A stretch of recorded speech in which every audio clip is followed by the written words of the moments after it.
one of the things that I think is really important to mention, because this is what I do in a lot of my work, is talk about the difference between universal law and societal ideal. Here's the thing. I had a client ask me the other day, how are you so you all the time? She's like, whatever you're going through, wherever you are, like you're totally you.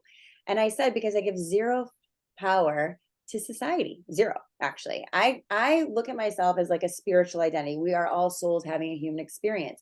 What that reminds me of is everything I was born as is perfect, whether society likes it or not. Society says, oh, for me, you have ADD. This is what's wrong. I'm like, actually, it's what's right. I'm going to be the change. You don't want me to know that, which is why I'm busy empowering highly sensitive people, because you are Yes. the leaders of the world. You are the Yes. heart that are leaders, Yes. right? So Yes. if I'm saying, oh, something's not ideal, you know what I say?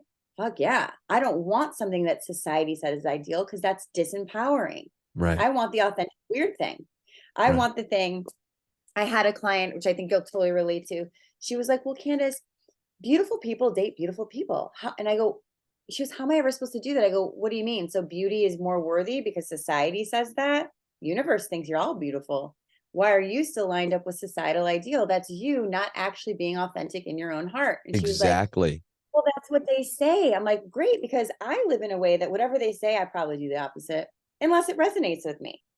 But you have to be connected to your wise guide inside to even know what the hell is right for you. And most of the time, people think their intuition is actually their trauma. They don't realize trauma and truth are totally different things. Your trauma response to your ideas about what's safe is probably not what's safe for you. Right. Think about that. Because the biggest fear for someone who's been through narcissistic abuse is themselves. I can't accept myself. Accepting myself, being myself got me rejected. So there's all Right. these layers of inner child work to be like, that's correct, you were. And why is that? Because you forgot to see that you being the problem was what you had to decide to make your reality make sense. The real reality is that was the problem. Your narcissistic dad was actually the problem. That's why you got treated that way. That's why you had to banish yourself and abandon yourself, which is why you still subconsciously do that. The reality is, the more you empower the truth of who you are, you may not get along with your original tribe. Good for you. I don't want to fit in with toxic people. I Right. want to fit in with healed people. So what I'm Yes. going to do is be who I am, bear the pain of being rejected by people that are toxic, because I can now see that, and then open myself up to people who also get what I'm talking about, Yes. so I can be me. We don't need to Yes. fit into toxic systems, toxic societal ideals. It's Right. complete bullshit. It really is. And your power is with them if you do that. It's not Yes. with you. Right. Yeah. Boom. And so we have to kind of rewire our whole system to understand that the society that we were born into is not the one we're of. We have Right. 5D thoughts going on, these highly sensitive people. We are a 5D person in a 3D reality where we're like, am I born on the wrong planet, in the wrong family? Yeah, because your family's probably a narcissistic system, just like the entire society that you're born into. Yeah. That's scary for people to admit Yeah. Right. or even R- get. Right. Right. One of the things that and I'm not that much of a reader, unfortunately. So I don't know the theories of Carl Jung and Freud or Oh, whatever, love him. but Hmm. I know I know that the ego plays something in this because the ego represents something that we don't quite understand within ourselves. But the way I look at the ego, I think that people have more than one throughout their life. And I believe it works like this. The first ego that we develop is given to us. Because your ego is how you perceive the world and how you perceive yourself in the world. But from an early age, we're educated by our parents and by school and this and that. And so our ego is given to us. We're told what the world is like. We're told how to look at the world, how to look at abuse and bullies. And we're also told who we are in the world. And I think that at some point, actually not think, but I know because I've experienced this, we reach this point where it all comes crashing down because here we Yeah. are living our lives doing everything that we thought was right. And then we get abused and demolished and destroyed. Yes. And Yes. suddenly it's that ego. We're up against the wall. We see that, oh my gosh, it's why is it falling apart? Why is it failing? I'm who I am. But the world's not the way I thought it was. This is that place of cognitive dissonance where it doesn't make sense. Nothing makes sense. You're Yes. being told that you're loved by people who are hating you. So that doesn't make sense. You're doing your best in a relationship and it's not good enough. That doesn't make sense. And so that ego crumbles, it falls apart, it shatters. And I believe that this is what spins people into a very dark place because Ego death. it's the ego Yeah. death because Yeah. nothing makes sense and you no longer know anything about the world. It doesn't look It's familiar the anymore. existential crisis. You don't even know Absolutely. you don't know who you are anymore. Right. Everything failed you. But it's also a That's a beautiful great place to place. be. It's a beautiful place to be because Yeah. it's ground zero. It's where Yeah. you now get to build your true self, your That's next ego, which isn't one that's given to you. It's now you right. building it based on what you've seen, your experiences, who you are. Yeah. And oftentimes you start from nothing. And where I see people get stuck is they still want to hold on to bits and pieces of that prior life, whether it's their Oh, yeah. family or certain ideas. And they're That's they're right. almost afraid, like, I'll have nothing if I go. And I'm like, listen, oftentimes new structures cannot be built on top of old pieces Yes. of rubble. Sometimes you have to sweep This the is the entire thing. thing clean and That is right. in order to build something up. And it's a scary thing if you have to get to So that scary. level of I have nothing.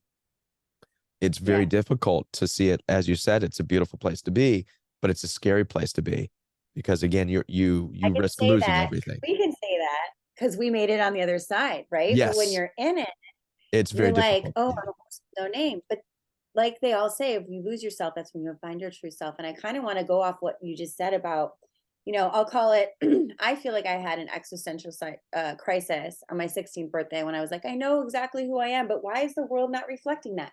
Because it still wasn't anchored in myself, right? When you still are looking outside of yourself for any kind of validation or confirmation, you're not empowered. You're fake empowered. You're on your way. And people always say to me, why does the universe let these things happen when I just learned the lesson? I'm like, the universe is reflecting to you where you still need to strengthen up, right? It's the dark night of the soul. But what I think we should mention too is a lot of people have come to me around the age of Saturn returns, which is 28 to 30 when this happens. When their reality crumbles and they're going through a divorce or a changed job or someone dies or something's crazy, because that is their time to look at crisis and how you were defined by that thing you're losing to Mhm. really then redefine as the truth of you. That's when we really come into the truth of us. And if we don't, Yeah. we do it again at 54. So you don't want to go through that. You don't want to go through the second Saturn returns. You want to go through the first one and face it. I went through it gnarly style at that age. I was like, what? Broke off my engagement, moved the whole thing. It was terrible, but it was awesome. And that's when I realized that everything that I had felt within was right. It just wasn't reflected by this world we're talking about that says you being your natural self isn't the way.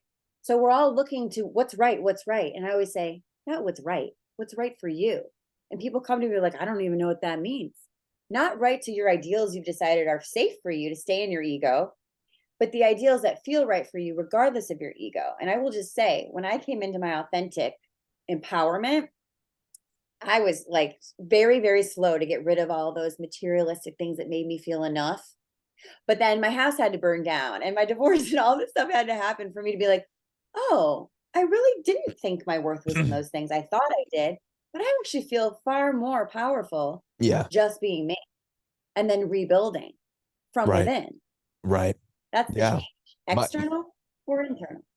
yeah, my experience with that, and it helps me as a coach now because there's no level of where a person can be at that would shock me and would be Yeah. like make me Yeah. turn away from them. Because for me personally, when I hit that moment where my ego crumbled, again, I'll share real quick the story. I was heavily involved in church most of my life. I was on worship teams and I was really active in some big churches in California. And I'm not going to say any names of the churches, but when I needed help because of the abuse I was experiencing, I was being fed the same thing that I was always told: be loving, you have to be Yeah. compassionate. Look at what Jesus went through. He was beaten and had his beard pulled out and hung on a cross. And you just need to love them, as if I wasn't loving enough in the situation. And I think that's where I hit that wall And it was so devastating that I remember I shook my fist at them and I'm like, no, screw you guys. And I shook my fist at God and I said, screw you too. I'm not doing this. I'm not going to be a doormat. I'm not doing this. And I didn't know that this is what Christianity was when I signed up. And Yeah. it was a devastating thing because that was my identity. That was the ego. I had developed what I say is this Christianese Yes. arrogance. It's this, you know, I'm this good, loving guy, Christian guy. I can get Yeah. along with anybody in the world. And it's like God needed to meet me and say, wrong. That's not it. Right. And I need you to see That's correct. the reality of the world and humanity in a brand new way. And how everything Mm, that you've been told, even about Christianity, the way you've been taught it, is wrong. And but dude. it was such a devastating thing when that broke down and it was no longer true for me. All kinds of things. My life spiraled out of control. I didn't know if the world was Mm, flat or a spinning ball. I didn't know if mhm. the medical industry was really for us to try to save us or trying to kill us and injecting us with all kinds of weird stuff. So I didn't know if the food we were eating anymore was food that was healthy for us or if we're being force fed all of these things that are killing us. So nothing made sense. Everything was suspect because my whole view was Yeah. shattered. This was that ego Yeah. death. And it was really Yeah. rough. And in that process, I lost a lot of friends, a lot of family. They're like, Kevin went freaking nutso. He's lost his Yeah. mind. And I did. And sometimes a lot of people can go through that. It's when you again, it's that when that ego shatters, when everything you thought was true shatters, Mhm. nothing seems real anymore. And it was a really rough place to be in, but it was very eye-opening, right, for me. Mhm. And it was a good place to be in because again, I was able to build and start to see the world differently and Yeah. rebuild myself. And Yeah. yeah, and Yeah. it's stop just and the weirdest thing about being on this position on the other side is, and I know you'll get this too, is because now I can't help it, but I stand back and you now look at a world and you see a Mhm. world that's torn based on these trends. And you see these people Mhm. over here like we hate Biden and we hate Trump and blah blah blah. This is and Separation. yeah, but when you're outside of that now, which is what happens when you rebuild your life, Yeah. having broken everything, you see it all as just wow, that's a trip, y'all. And it's like I get it. it's almost like you see everybody just kind of asleep and but you can't but it's on all you can do is just kind of hover from the outside. And I'm not I call it saying that neutral observing. what's that? Neutral observing. I feel like everything I do, I just neutrally observe because I'm like, ah, I Yes, see that. I'm not of that. I'm in it, but I'm not of it. Right. You just neutrally observe exactly. without emotion. Right. And I know I Yeah. don't want to people to misunderstand this because people are like, hey, you're a part of society still, right? And I'm like, yeah, well, obviously, but not that part. Right. Not where I feel so strongly about this. Right. It's just like it's just being outside of that. I totally relate. Totally relate to you because you're not identifying. I don't identify with society. In fact, I think I was here to change the way that things are, just like most of us that wake up. And I have to say, I see people as two types of people, not good and bad, conscious, unconscious, healed, unhealed. And then everyone's in Right. between that in some way. And Right. I think a lot of us who go through trauma, one of the gifts that I have with my perspective is I see my childhood contrast really young as the best thing that ever happened to me, even though I felt like I was going to die, right? It was the best thing that ever happened because I knew, like, kind of different than you. When I grew up, I knew everyone was crazy the whole time.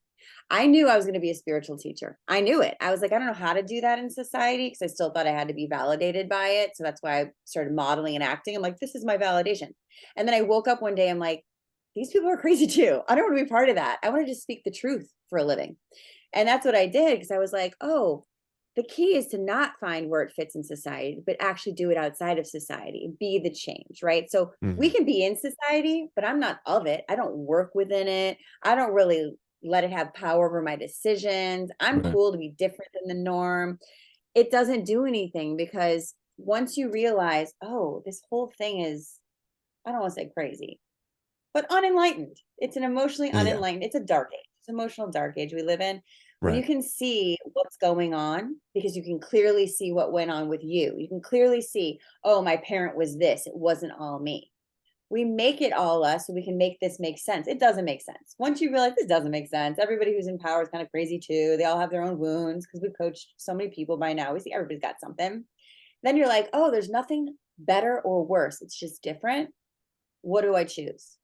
If Hmm. nothing's better or worse, people who don't know their self-worth are still looking for something to attach their worth to.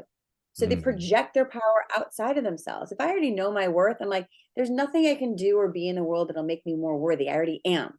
So what Right. do I want to do? So people who don't know that yet, I'll say, pretend until you can really feel it. Pretend that you're so worthy. What would that person choose? Stop pretending you're small. That's just an idea. Hmm. Pretend you're worthy, feel into it. What would the most worthy, confident version of you, what Hmm. would that person do? Yeah. That's the answer. Yeah.